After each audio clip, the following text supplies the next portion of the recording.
वत्प्रवावलय भूरिविभाविवोस्ते लोकत्रयदुतिमतां दुतिमाक्षिपन्ति रोदोद्दिवाकरनिरन्तरभूरिसङ्ख्या दीप्त्या जयन्तपि निशामपि सोमसौम्याम्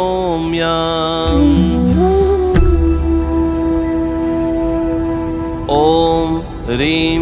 अर्हं नमो खेलो सहिपत्ताणम् ॐ नमो ह्रीं श्रीं क्लीं ऐं रौं पद्मावत्यै देव्यै नमो नमः स्वाहा ॐ प च य म ह्रां ह्रीं नमः।